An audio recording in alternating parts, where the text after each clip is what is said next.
Sa video na ito ay makikilala nyo ng lubusan ng isang American-Filipino actress na si Liza Soberano. Malalaman nyo rin sa video na ito ang kanyang biography or lifestyle. Ano kaya ang masalimuot at malungkot na kwento ng kanyang kabataan at kailan nga ba ito nagsimula? Paano kaya sila minamaltrato ng mga umampon sa kanila? At paano sila nakatakas mula sa mga ito? Naranasan nila noon ang napakaluhong pamumuhay. Ngunit bakit kaya ito natigil? Makikilala nyo ang mga lalaking na link at nakarelasyon niya, kung kailan at saan siya nagsimula sa kanyang karera. At masisilip nyo rin dito ang kanyang mga naipundar na mga negosyo, bahay at mga sasakyan. Ang isang actress at commercial model na si Liza Soberano ay ipinanganak bilang si Hope Elizabeth Soberano noong Enero 4, 1978 sa Santa Clara, California. Ang kanyang mga magulang ay sina John Catilo Soberano na isang Filipino na taga-Asinan, Pangasinan at Jacqueline Elizabeth Hanley na isang Amerikano na nagpalaki sa kanya sa Santa Clara, California. Siya ay may nakababatang kapatid na si Justin Soberano at may mga kapatid din siya sa mother side kasi nag-asawa muli ang kanyang ina. Siya ay ipinalaki sa Visalia, California ng kanyang mga lolo't lola sa ama nang maghiwalay ang kanyang mga magulang. Dahil sa paghihiwalay ng kanyang mga magulang ay hindi nito napigilan na hindi maging buo ang kanilang pamilya. Nag-aral siya sa United States noong bata pa siya bago lumipat sa Pilipinas upang manirahan kasama ang kanyang ama at pamilya. Natapos ni Liza ang kanyang high school sa pamamagitan ng homeschooling program sa Pilipinas habang abala siya sa kanyang karera sa showbiz. At nagsimula siyang kumuha ng kursong psychology sa Southville International School affiliated with foreign universities noong 2018. Ngunit dahil sa kanyang abalang schedule bilang actress, kinailangan niyang i-prioritize ang kanyang trabaho at hindi niya agad natapos ang kursong ito. Ang masalimuot at malungkot na kwento ng kanyang kabataan ay nagsimula ang lahat sa hiwalayan ng kanyang mga magulang. Sa kanyang paglalarawan, hindi lang basta toxic ang relasyon ng mga magulang niya. Pinalala pa raw ito ng paggamit ng mga ito ng ipinagbabawal na gamot. Magulo raw ang relasyon ng mga magulang niyang sina John at Jacqueline. Tanda pa ni Liza, may anak ang kanyang ama sa isang ex-girlfriend dito at may insidenteng naghain ng restraining order ang babae laban sa kanyang ama. Naharap ang ama ni Liza sa sanga-sangang kaso, kabilang ang paggawa ng illegal drugs, illegal possession of firearms, trespassing at paglabag sa restraining order. Humantong ito sa 3 taong pagkakakulong ng kanyang ama bago ito na-deport pabalik ng Pilipinas. Wala pa raw 1-year-old noon si Liza at nagsisimula pa lamang ang kanyang kalbaryo. Na-validate daw niya ang mga pinagdaanan noong baby pa lamang siya sa pamamagitan ng mga kwento ng mga nakatatanda. Matapos maghiwalay ang kanyang mga magulang, naalala ni Liza na nakipag-date ang kanyang ina sa isang abusadong partner na nagngangalang Michael. 2 taong gulang lamang si Liza nang mangyari ang insidenteng pagnanakaw ni Michael ng minivan sa isang kalsada. Nang tumakas si Michael, isinakay siya sa minivan kasama ang kanyang ina at kapatid. Kahit bata pa si Liza at hindi niya lubos na naintindihan ang pangyayari, ramdam niya na may mali sa sitwasyon. Tuwing gabi, natutulog sa backseat ang kanyang ina, kapatid at si Michael habang naiwan siya mag-isa sa car seat. Sinubukan niyang i-unbuckle ang kanyang seatbelt upang makatakas. Sa huli, nakalaya si Liza sa car seat at nakatakbo palabas ng minivan pero nahuli raw siya ni Michael at naibalik sa loob ng van. Gumawa ng alibi ang ina ni Liza na may bibilhin ito sa Walmart. Nang dumating na raw ang ina ni Liza, ay kasunod na rin ang mga pulis na tinawagan daw pala nito. Sinubukan pa ni Michael na tumakas pero nahuli rin siya. Kaya pagkatapos noon na ospital ang kanyang ina ng ilang panahon at saka direktang nakulong. Dahil wala na silang mga magulang kaya nanatili sila sa poder ng kanilang lola. Pero dahil masyadong matanda ang kanilang maternal grandparents para mag-alaga sa kanya na 2 taong gulang pa lang at sa kapatid niyang si Justin na 1 taong gulang noon, kaya nagpalipat-lipat daw silang magkapatid ng foster homes. Ang pinakamatagal na nag-aalaga sa kanila ay ang kanilang foster mom na si Melissa kung saan 8 buwan silang tumira doon. Makalipas lang daw ang ilang linggo sa pagtira nila sa umampon sa kanila, nakaranas na si Liza ng pangmamaltrato mula kay Melissa at sa mga anak nito.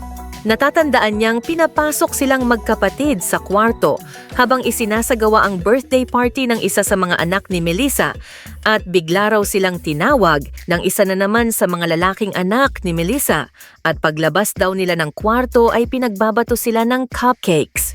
Naalala rin daw ni Liza na trinato siyang parang family dog dahil pinalinis siya ng dumi ng aso na nasa carpet pero ang gamitin daw niya sa paglilinis ay ang kanyang dila. At akala niya nagbibiro lang ang umampon sa kanya hanggang hinawakan nito bigla ang likod ng ulo ni Liza at pilit idiniin sa carpet. May insidenteng sa pilitan daw siyang pinakain ni Melissa ng spaghetti meatball hanggang sa ma-choke siya. May pagkakataon rin na lahat daw sila ay lumabas para mag-drive-thru sa isang fast food joint at bukod tanging si Liza lang daw ang hindi hininga ng order at sinabi raw ni Melissa na hindi siya pwedeng kumain. Pag-uwi ng bahay, hindi raw siya pinapasok sa loob at hinayaang matulog sa garahe. Hindi raw talaga siya pinagbuksan ng pinto kahit ilang beses siyang nag-sorry habang umiiyak at panay ang katok sa pintuan at doon na raw nagsimulang may mga araw na hindi siya pinapakain.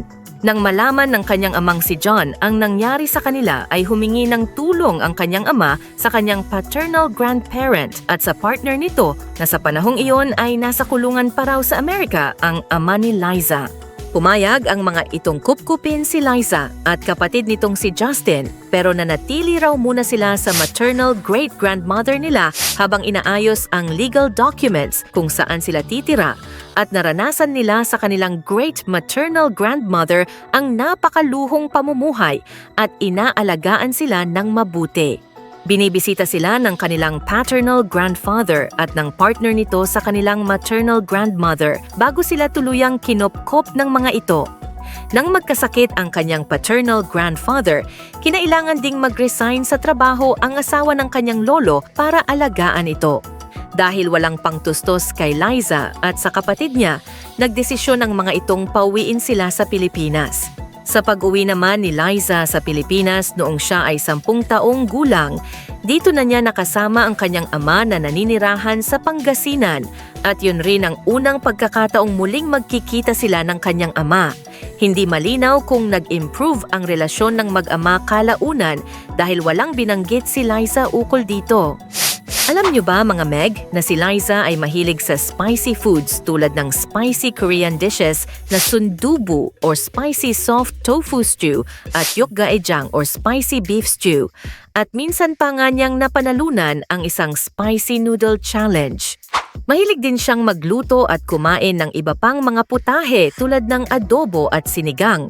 Kaya niyang ubusin ang 4 hanggang 6 na piraso ng pizza sa isang upuan kung hindi naman kinakailangan ng kanyang roll na magkaroon ng flat na tiyan. May taas si Liza na 5 talampakan at 6 na pulgada o 169 na sentimetro. Ibig sabihin pasado siya sa height requirement para makasali sa Binibining Pilipinas balang araw. Tulad ng karamihan sa mga millennial, mahilig siya sa pop culture. Isa sa mga paborito niyang foreign artist ay si Justin Bieber. Malaki siyang believer at heto pa fina-follow pa siya ni Justin sa Twitter. Hindi lang iyon, inamin din niya ang kanyang pagmamahal sa Harry Potter. Sa katunayan, nagkaroon pa siya ng Hogwarts-inspired na party noong ika-11 niyang kaarawan. Kaya kung pop culture ang pag-usapan, si Liza ay tunay na millennial fan, may puso para sa musika, pelikula at kahit fantasy worlds. Ang isa sa tunay na hinahangaan niya na artista na nabanggit niya sa panayam ay si Angel Locsin dahil sa tapang at pagmamahal nito sa Pilipinas. Ang kanyang favorite places ay ang South Korea, Vietnam o Ho Chi Minh City, Croatia at Los Angeles, USA. Ngayon naman ay kilalanin natin ang mga lalaking na-link at nakarelasyon ni Liza Soberano. Enrique Hill. Si Enrique ay isang aktor, mananayaw at modelo. Mga 15 taong gulang si Liza nang una silang magkatrabaho ni Enrique sa pelikulang She's the One noong 2013. Nagtambal sila sa 4 na pelikula at 4 na primetime series sa ABS-CBN mula 2015 hanggang 2020. Ang relasyon nina Liza at Enrique Hill ay kilala bilang Liz Quen na nagsimula noong 2014. Naging magka-love team sila sa iba't ibang proyekto, kabilang ang teleseryeng Forevermore na nagpatibay sa kanilang tambalan. Noong Pebrero 2019, kinumpirma nila sa publiko na sila ay nasa isang romantikong relasyon mula pa noong Oktubre 24, 2014. Naghiwalay sila bilang magkasintahan noong Oktubre 2022 at inamin ni Liza na nagdesisyon siyang hiwalayan si Enrique dahil hindi na raw sila tugma para sa isa't isa. Noong Mayo 2023, iniulat ng dating manager ni Liza na si Ogie Diaz na naghiwalay na ang dalawa matapos ang 8 taong relasyon. Gayunpaman, noong Pebrero 2024, pinabulaanan ni Enrique ang mga bali-balita ng kanilang paghihiwalay at sinabing sila ni Liza ay masaya pa rin sa kanilang relasyon sa kabila ng kanilang abalang schedule. Jeffrey O. Si Jeffrey ay isang Korean-American entrepreneur at former CEO ng Careless Music na isang independent music label na nakabase sa Pilipinas. May mga ulat na nag-uugnay kay Liza sa isang negosyante na nagngangalang Jeffrey O. Ayon sa ilang balita, sila ay madalas na nakikitang magkasama na nagdulot ng espekulasyon tungkol sa kanilang relasyon matapos silang makita ng magkasama sa iba't ibang okasyon, kabilang ang isang event sa Singapore noong Setyembre 2024. Pero walang kumpirmasyon na galing sa kanilang dalawa na may relasyon sila, kaya malaki ang posibilidad na hindi totoo ang mga chismis tungkol sa relasyon nila. Sa edad na 12, si Liza ay inalok siya ng modeling work para sa isang print ads matapos niyang lumipat sa Maynila at sa parehong edad nang magsimula siyang mag-artista. 13 taon naman si Liza nang ito ay madiscover ng kanyang manager na si Ogie Diaz.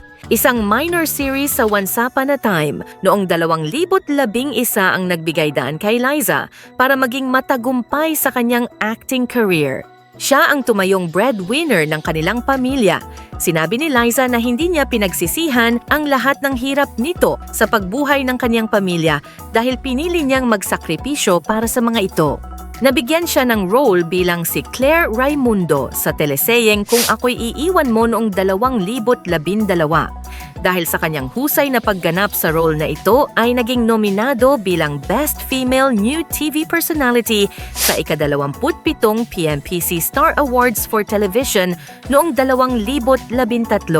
Ginampanan naman niya ang role ni Angel sa premiere movie nila ni Daniel Padilla at Catherine Bernardo na Must Be Love. Noong 2013 ay gumanap din siya bilang si Jillian sa She's the One. Makalipas ang isang taon noong 2014 na pasama naman siya sa primetime television series na Got to Believe bilang isa pang love interest ni Daniel Padilla. Dahil sa sakripisyo at sipag na ginawa ni Liza para sa pamilya, nabiyayaan ito ng isang magandang career kasama ang ka-love team na si Enrique Hill na kalaunan ay naging boyfriend niya sa totoong buhay. Sumikat ang love team nila na Liz Queen sa romantic melodrama series na Forevermore sa kanyang pagganap bilang bida na si Maria Agnes Calay noong 2014. Dahil sa tagumpay ng project na ito, mula noon ay kaliwat kanan na ang nakukuhang endorsements at projects ni Liza. Ang kanilang tambalan ni Enrique ay nasundan pa sa pelikula nilang Just the Way You Are at Every Day I Love You, kung saan si Liza ay nakatanggap ng FAMAS Awards para sa Best New Actress at Golden Screen TV Awards para sa Best Performance by an Actress in a Drama Series noong 2017. Noong Pebrero 2016 ay bumida naman siya sa romantic melodrama series na Dulce Amore na ginampanan niya si Serena Marchesa. Taong 2017 nang gawin ni Liza ang romantic drama film na My Ex and Wise kasama si Enrique Hill. Ang pelikula ay kumita ng 31 milyong piso sa unang araw nito at nanalo rin siya ng GMMSF ng Box Entertainment Award para sa pagka-box office queen. Noong 2018 lumabas sina Liza at Enrique sa fantasy series na Bagani. Pero bago ito na ipalabas ay binatikos ang Bagani sa online world dahil sa pagcast ng mga aktor na may lahing banyaga sa isang palabas na di umano ang inspirasyon ng TV series ay pre-colonial mythology. Si Enrique ay may lahing Spanish at German, si Liza ay half American at si Mateo Guidechile naman ay half Italian. Pinuna ng mga netizens ang entertainment industry sa paggamit ng makeup para magmukhang kayumanggi ang balat ng mga artista na gumaganap dito. Sumagot naman si Liza sa mga kritiko at ipinagtanggol niya ang kanyang pagka-Pilipino. Sinabi nito na Pilipino ang kanyang ama at ipinalaki siya ng 2 Pinoy noong 4 na taong gulang siya. Ang seryeng Make It With You na ginawa nila ni Enrique noong 2020 ay comeback serye nila sa ABS-CBN bilang magka-love team na may kabuuang 45 episodes. Pero dahil sa community quarantine sa Luzon na dulot ng pandemya na COVID-19 sa Pilipinas, ay natigil ang drama hanggang sa tuluyan ng itinigil ang free-to-air broadcast nito ng ABS-CBN dahil sa hindi pagbibigay ng prangkisa na humantong sa tuluyang pagsasara ng network noong Mayo 5, 2020. Ito rin ang pagtatapos ng love team ng dalawa. Nabalita naman ang pag-alis ni Liza ng Pilipinas at pumunta ng Amerika dahil kailangan siya ng kaniyang lola na nagpalaki sa kanya kasi may sakit ito at kailangan niyang alagaan. Humingi ito ng permiso sa kanyang manager na huwag munang kumuha ng kahit anumang trabaho dahil kailangan nitong mag-spend ng quality time na kasama ang pamilya. Bagamat may ilang proyekto na inilalapit sa kanila ni Enrique Hill, hindi naman umayon ng tama ang panahon at dumating ang desisyon ni Liza na baguhin ang direksyon ng kanyang karera. Dito na nagsimulang humingi ng tulong si Liza sa kaibigang si James Reid upang tulungan siya na matupad ang pangarap na pasukin ang showbiz sa Hollywood. Mayo 20, 2022 nang matapos ang kontrata ni Liza sa management team ni OJ Diaz. Aminado naman si OJ na hindi nasaklaw ng kanyang kaalaman sa trabaho ang pag-penetrate nito sa Hollywood scene at minabuting iwan na lang ito sa mga kamay ng mas nakakaalam sa kanya. Makalipas ang ilang buwan ay pumirma si Liza ng kontrata sa Careless PH na binuo ni James Reid at ng kaibigan nito. Hangarin ni Liza na makilala sa international entertainment scene at mabigyang katuparan ang matagal na niyang pangarap na mapasok ang mundo ng Hollywood acting. Sa bagong career na ito, lumipad pabalik sa United States si Liza. Doon ay nagsimula na siyang ipinakilala sa iba't ibang Asian American tulad ng maimbitahan ito sa first annual gala ng A 100 List ng Asian American Pacific Islander Community sa Los Angeles, California. Dumalo din siya sa Asia Society Southern California 2022 Annual Gala at nakita naman siya sa Los Angeles Festival 2022 para sa celebration ng Asian Pacific American Heritage Month. Ang pinakaunang sabak niya sa Hollywood acting ay nang makasali ito sa pelikulang Lisa Frankenstein ng Focus Features na unang directorial debut features film ng American actress, director, producer at writer na si Zelda Williams na anak ng yumaong director at actor na si Ruben Williams. Bukod sa mga ito, maraming nominasyon at iba pang mga parangal si Liza Soberano sa iba't ibang award shows tulad ng mga awards sa social media at brand recognition. Sa kabila nito, inamin niya na hindi siya magastos at maingat siya sa kanyang paggastos. Aktibo rin siya sa mga prestihiyosong fashion events. Noong Setyembre 2023 ay lumahok siya sa Milan Fashion Week bilang panauhin ng Prada. At noong Pebrero 2024, dumalo siya sa Screen Actors Guild Awards suot ang mamahaling alahas na nagkakahalaga ng 5 milyong piso. Ngayon naman ay masisilip nyo na ang mga naipundar ng isang Liza Soberano. Dahil sa tagumpay ng kanyang karera ay nakapagpundar siya ng kanyang sariling business na isang wellness spa na Hope Wellness Center o Hope Hand and Foot Wellness. Ito ay may 2 branches, ang isa sa Tomas Morato, Quezon City at ang isa naman ay sa Alabang, Muntinlupa City. Sinabi niya sa isang panayam na kapag naging successful ang 2 branches ay balak niyang magbukas ng isa pa sa Makati at BGC at target din nitong makapagbukas ng branch sa Cebu, Siargao at Palawan. Nakabili rin siya ng bahay sa Los Angeles, California para makasama ang kanyang naiwang pamilya doon sa tuwing magbabakasyon siya sa nasabing bansa. Ang bahay niya ay may modernong disenyo. Ito ay may living room, glass room, veranda at pool area. Dito niya karaniwang ginugugol ang kanyang oras kapag nasa US para sa kanyang Hollywood projects. At mayroon din siyang ilang pagmamay-ari ng mga sasakyan tulad ng Dodge Challenger na nagkakahalaga ng mahigit 4 na milyong piso. At mayroon din siyang Hyundai Grand Starex Royal na siyang pina-customize niya para mas maging komportable sakyan na nagkakahalaga ng mahigit 3 milyong piso. May isang sports car din siya na BMW i8 kung saan nakita siya na nagmamaneho nito sa Los Angeles, California. At ito ay nagkakahalaga ng 8.5 milyong piso. Hanggang dito na lang muna mga Meg. Thank you and God bless.